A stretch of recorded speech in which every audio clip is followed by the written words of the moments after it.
তোমরা যারা কল্যাণ ইউনিভার্সিটির আন্ডারে বিভিন্ন কলেজগুলোতে বিএ জেনারেল 4th সেমিস্টারে পড়ছো এবং তোমাদের ইংলিশ মেইন পেপার হিসেবে রয়েছে, আজকে তোমাদের ইংলিশ মেইন পেপারের গুরুত্বপূর্ণ 2 নম্বর, 5 নম্বর, 10 নম্বরের সমস্ত প্রশ্ন উত্তর সহ আলোচনা করব। তো তোমরা ভিডিওটা শেষ পর্যন্ত দেখতে থাকো, আর যারা চ্যানেলে নতুন আছে চ্যানেলটা অবশ্যই সাবস্ক্রাইব করে দিও এরকমই ভিডিও পাওয়ার জন্য। আর যারা মনে করছো এই পিডিএফ কপিটা সংগ্রহ করবে, এর মধ্যে থেকে সমস্ত টেক্সটের প্রশ্ন উত্তর পেয়ে যাবে, তো সেক্ষেত্রে তোমরা স্ক্রিনে দেওয়া নম্বরে 200 টাকা পেমেন্ট করে হোয়াটসঅ্যাপে তার স্ক্রিনশট পাঠাও, তোমাদের পিডিএফ কপিটি পাঠিয়ে দেওয়া হবে।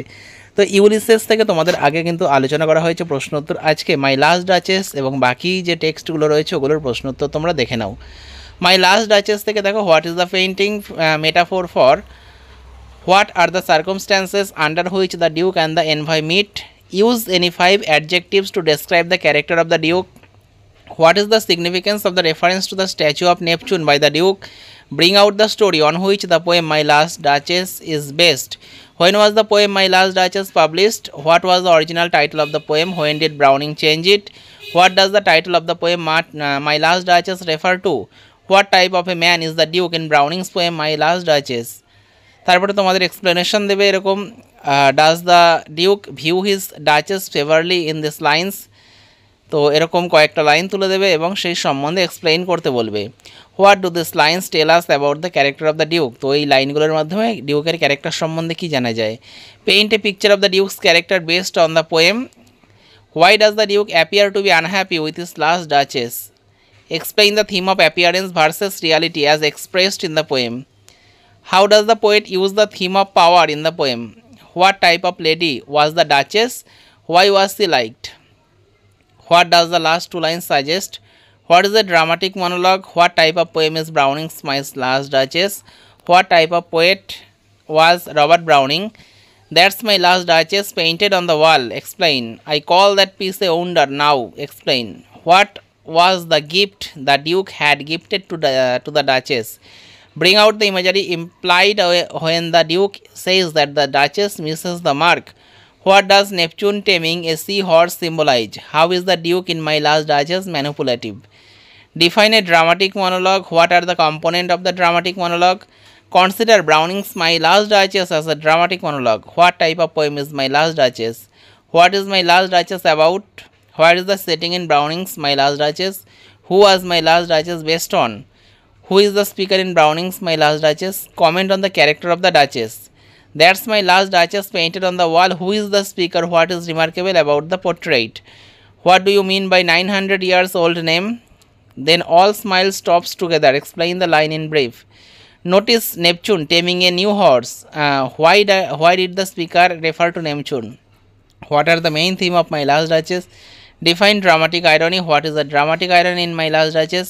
who is the listener in My Last Duchess, what are some symbols, would you consider My Last Duchess as a dramatic lyric, mention its metrical devices, who is Fra Pandolf in My Last Duchess, how does My Last Duchess show pride, why is enjambment used in My Last Duchess, what literary devices are used in the poem, who are the 2 artists mentioned in My Last Duchess, why was the Duke unhappy with his past wife,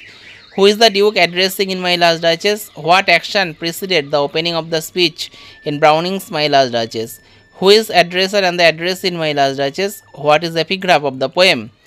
this grew I gave command, who gave the command and what, but who passed out।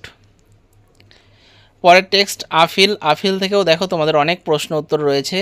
তো তোমরা এই প্রশ্ন উত্তরগুলো খাতায় লিখে মুখস্থ করতে পারো।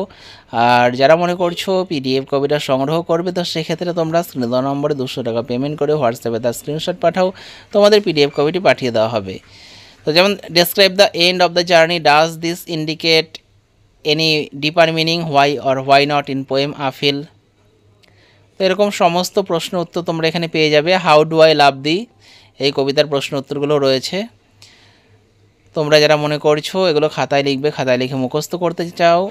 সেগুলো করতে পারো। আর যারা পিডিএফ কপি সংগ্রহ করতে চাইছো তোমরা স্ক্রিনে দেওয়া নম্বরে কন্ট্যাক্ট করো,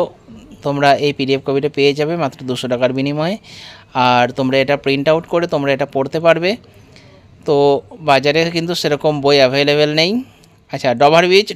বাই ম্যাথিউ আর্নল্ড, ডভার বিচের থেকে প্রশ্ন উত্তর, তো অনেক প্রশ্ন উত্তর কিন্তু তোমরা এখানে পেয়ে যাবে। আশা করি এগুলো পড়লে তোমরা পরীক্ষার মধ্যে থেকে অবশ্যই কমন পাবে। তো যারা মনে করছো পিডিএফ কপিটা সংগ্রহ করবে তোমরা স্ক্রিন দেওয়া নম্বরে যোগাযোগ করো। শুধু ইংলিশ নয়, ইংলিশ ছাড়াও তোমরা যারা মনে করছো শিক্ষাবিজ্ঞান, রাষ্ট্রবিজ্ঞান, ইতিহাস, বাংলা এগুলোর মেইন পেপার, এসএসসি পেপার, অথবা যারা কম্পালসারি বাংলা পেপার নিতে চাইছো এলসিসি এমসিকিউ টাইপ যেটা হবে সেটাও তোমরা পেয়ে যাবে। তো প্রত্যেকটা সাজেশন সংগ্রহ করার জন্য তোমরা স্ক্রিন দেওয়া নম্বরে যোগাযোগ করতে পারো। তো এর মধ্যে থেকে তোমরা পরীক্ষায় অবশ্যই কমন পাবে। প্রত্যেকটা সাজেশন খুব সুন্দর করে তৈরি করা হয়েছে তোমাদের জন্য। তো যাদের পক্ষে পিডিএফ ক্রয় করা সম্ভব নয় তোমরা এগুলো খাতায় লিখে মুখস্থ করতে থাকো। যেমন theme of Hardinge poem, Hardinge style of poetry, এই জিনিসগুলো ভালো করে দেখবে। Mayor of the castor bridge, Thomas RD, the significance and title. তো তোমাদের কিন্তু কিছু কিছু গল্প বা কবিতা রয়েছে যেগুলো থেকে 2 নম্বর 5 নম্বরের প্রশ্ন আসবে, এবং কিছু কিছু গল্প কবিতা রয়েছে যেগুলো থেকে কেবলমাত্র 10 নম্বরের প্রশ্ন উত্তর আসবে। তো তোমরা এটা ভালো করে দেখবে। এই জন্য কিন্তু যেগুলো থেকে 5 আর 10 নম্বরের প্রশ্ন আসবে সেখান থেকে কিন্তু কেবলমাত্র বড় প্রশ্নই পিডিএফে রাখা হয়েছে, সেখান থেকে কিন্তু ছোট প্রশ্ন রাখা হয়নি। তো যেগুলোতে 2 আর 5 নম্বরের প্রশ্ন উত্তর আসবে সেগুলো কিন্তু সেইভাবেই তৈরি করা হয়েছে। তো তোমরা এই পিডিএফটা ভালো করে ফলো করবে, অবশ্যই এর মধ্যে থেকে তোমরা পরীক্ষায় কমন পাবে। এ স্ক্যান্ডেল ইন বোহেমিয়া, এখান থেকে তোমাদের বড় প্রশ্ন আসে, 10 নম্বরের প্রশ্ন লিখতে হয়। আর তোমরা জানো তোমাদের পরীক্ষায় 4টে 10 নম্বরের প্রশ্ন দেয়, তার মধ্যে থেকে 2টো প্রশ্নের উত্তর তোমাদের লিখতে হয়। আর 5 নম্বরের মোট 6টা প্রশ্ন দেবে, ওখান থেকে 4টে প্রশ্নের উত্তর তোমাদের লিখতে হবে। আর 2 নম্বরের তোমাদের মোট 15টা প্রশ্ন দেওয়া থাকবে, তার মধ্যে তোমাদের 10টা প্রশ্নের উত্তর লিখতে হবে। তো স্ক্যান্ডেল ইন বোহেমিয়ার যে ক্যারেক্টার অ্যানালাইসিস, যে বিভিন্ন ক্যারেক্টারগুলো ব্যবহার করা হয়েছে তাদের সম্বন্ধে এখানে দেওয়া আছে, এটা পড়বে। স্টার্স টুইঙ্কলিং ব্রিলিয়ান্টলি, এটার যে সাবস্টেন্স এগুলো পড়ে রাখবে।